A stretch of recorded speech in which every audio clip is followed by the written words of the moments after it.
Pre viewers, अनुपम entertainment classes में एक बार फिर आपका स्वागत है। तो आज हम लोग पुनः साइबर ठगी से कैसे बचें इस पर चर्चा करेंगे, क्योंकि यह इस समय की जो है बहुत ही बड़ी समस्या है। इतनी जागरूकता के बावजूद हम आप में से कोई न कोई ठगी का शिकार हो जा रहा है। इसका सीधा सा मतलब है कि जितना भी जागरूक होना चाहिए या जहां तक जागरूकता की बातें पहुंचनी चाहिए वहां तक नहीं पहुंच पाई। अब ये मई 2025 चल ही रहा है, तो इसमें दो घटनाएं हम आपको बताते हैं। पहली घटना है मुंगेर जिला, बिहार। मुंगेर जिला बिहार में एक शिक्षक से साइबर ठगों ने अपने जाल में फंसाकर 5.5 लाख रुपए की ठगी कर ली और वह शिक्षक थोड़ी सी लालच में आकर अपने 5.5 लाख रुपए गंवा बैठे। दूसरी घटना है पटना, यह भी बिहार में है। यह भी मई 2025 की घटना है। यहाँ बिहार सरकार में एक रिटायर्ड अधिकारी थे जिनसे ठगों ने 1.9 करोड़ रुपए की ठगी की। बहुत बड़ी रकम होती है 1.9 करोड़। और उन्होंने क्या किया, थोड़ा से लालच, शेयर मार्केट में निवेश का झांसा देकर उनसे इतनी बड़ी ठगी कर ली गई। यह जो है बिहार या पटना में कहा जाए तो अब तक की साइबर ठगों द्वारा की गई सबसे बड़ी ठगी। और यहां तक कि इन्होंने कर्ज लेकर भी अपने पैसे को निवेश किया था। तो इससे हम सभी को बचना होगा। जागरूकता ही मुख्य इसका बचाव है। तो हम स्वयं जागरूक हों और दूसरों को भी जागरूक हों, तभी इससे छुटकारा पाया जा सकता है। इसमें वे तमाम तरह के लोभ लालच तो देगा ही। जैसे अनजान लिंक है, सभी लोग लगभग जानते हैं, कुछ लोग अनजान अब भी हैं, तो उनको हमें बताना होगा कि अनजान लिंक पर क्लिक न करें क्योंकि इसमें मैलवेयर होता है। इसको कंप्यूटर की भाषा में फिशिंग भी कहते हैं। वो अनजान लिंक भेजेगा, जैसे ही हम आप क्लिक करेंगे, उसमें अपना विवरण भी देंगे, क्लिक करेंगे तो आपका मोबाइल हैक हो जाएगा और मोबाइल का पूरा एक्सेस साइबर ठग के हाथ में चला जाएगा। तो इससे बचना है। OTP सामान्यतः सभी लोग जान चुके हैं, वो मांगता भी नहीं है क्योंकि उसे पता है कि सभी लोग जानते हैं। व्यक्तिगत जानकारी ये भी महत्वपूर्ण है। इसमें चाहे अपना नाम हो, बैंक का विवरण हो, क्रेडिट कार्ड हो, डेबिट कार्ड हो, आधार हो, पैन हो, तमाम चीजें जो अपनी व्यक्तिगत जानकारी है उसे नहीं देना है, उससे भी बचना। शेयर मार्केट में निवेश, अब देखिए यही है मुख्य चीज, शेयर मार्केट में निवेश। तो यहां जो है अधिकतर ज्यादातर लोगों रिटायर्ड कर्मचारी को खोजता है चोर, क्योंकि वो अपराधी, उसका कार्य ही अपराध करना है। उसे ये डर नहीं है कि चाहे व्यक्ति मर जाए, बहुत से लोगों ने अपनी जान गंवा दी, चाहे आपकी जीवन भर की कमाई चली जाए, उससे क्या मतलब, वो तो अपराधी है ही, उसका कार्य ही अपराध करना है। तो शेयर मार्केट में निवेश का झांसा देगा।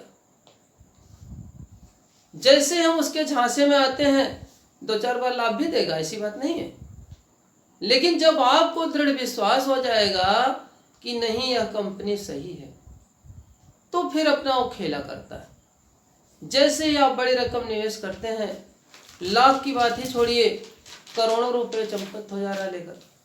1.9 करोड़ की ठगी बहुत बड़ी ठगी। उस व्यक्ति ने अपने जीवन भर की कमाई गंवा दिया। तो इससे बचना है। बचना ही नहीं है, बचो और बचाओ, साइबर ठगी को दूर भगाओ। बचना भी है और बचाना भी है। जागरूक स्वयं भी होना, जागरूक करना है, तभी ये समस्या दूर हो सकती है। नहीं तो आए दिन हमारे आपके बीच में से कोई न कोई उनका शिकार होता रहेगा। तो आप स्वयं बचिए दूसरों को बचाइए। जब आप स्वयं बचेंगे तब आप दूसरों को बचाएंगे। जब आप जागरूक रहेंगे तब स्वयं दूसरों को जागरूक करेंगे। तो जागरूकता इसमें बहुत बड़ी बात है, वही होना चाहिए। तो शेयर मार्केट में निवेश के नाम से बचें।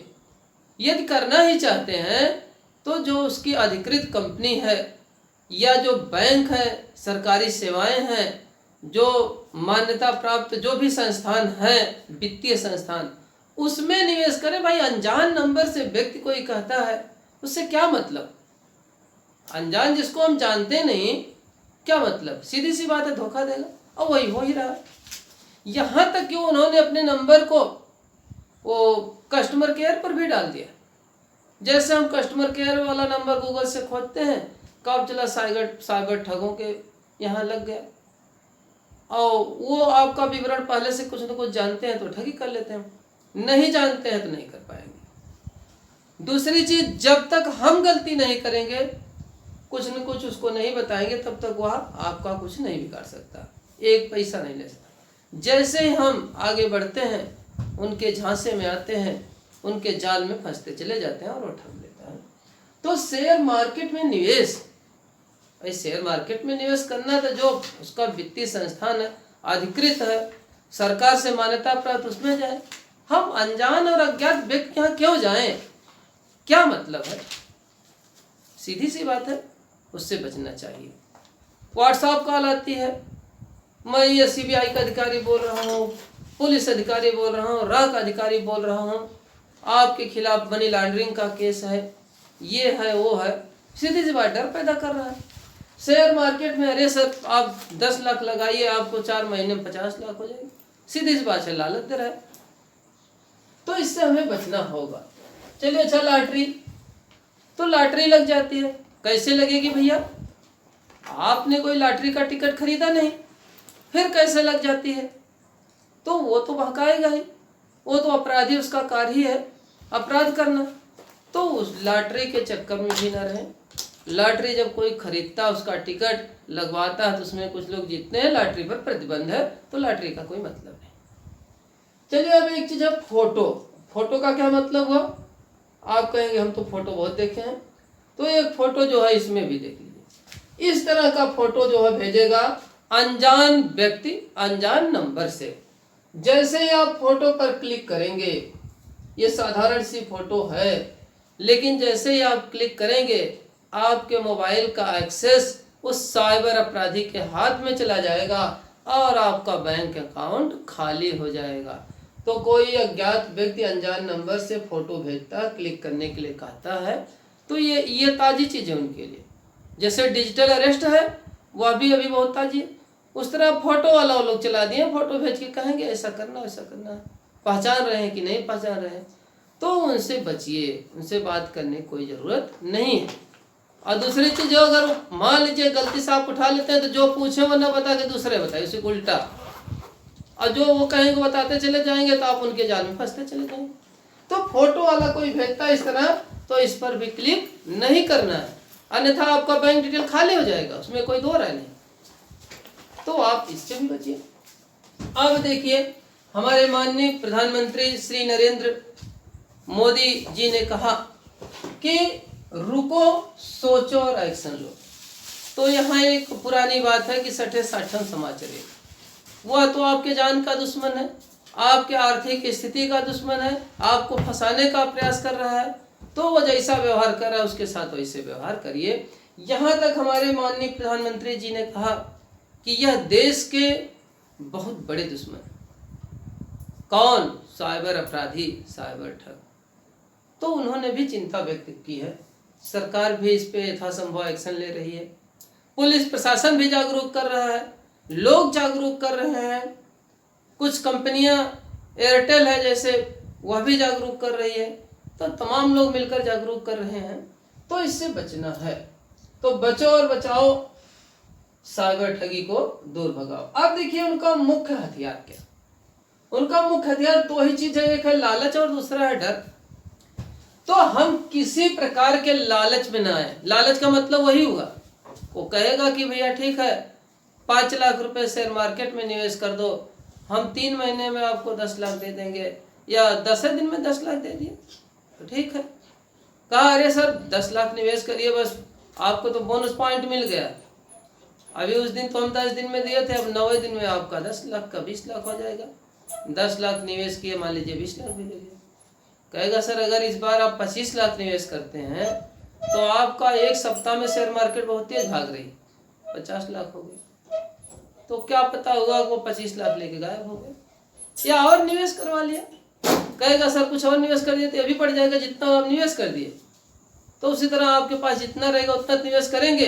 अब कुछ लोग इतने लालच में आ जाते हैं कि गहना जो भी है चल अचल संपत्ति वो भी गिरवी रखकर उसमें निवेश कर देते हैं।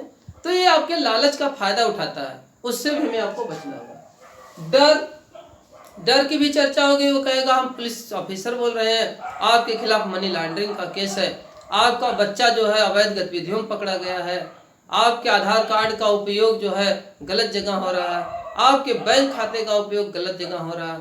तो इस प्रकार का कोई व्यक्ति अगर डराता धमकाता है तो समझ लीजिए साइबर अपराधियों की चाल है, क्योंकि जो कानून सम्मत प्रक्रिया होती है, पुलिस ऑफिसर आपको इस तरह डराएंगे धमकाएंगे नहीं, वो कानूनी प्रक्रिया कागजात जो है लिखित होती है, आपके यहाँ सब आएगा समन, उसका जवाब देना पड़ेगा। तो अधिक जानकारी के लिए www.cybercrime.gov.in पर विजिट करें और 1930 पर कॉल करें। तो चैनल को लाइक और सब्सक्राइब अवश्य करें। बहुत बहुत धन्यवाद।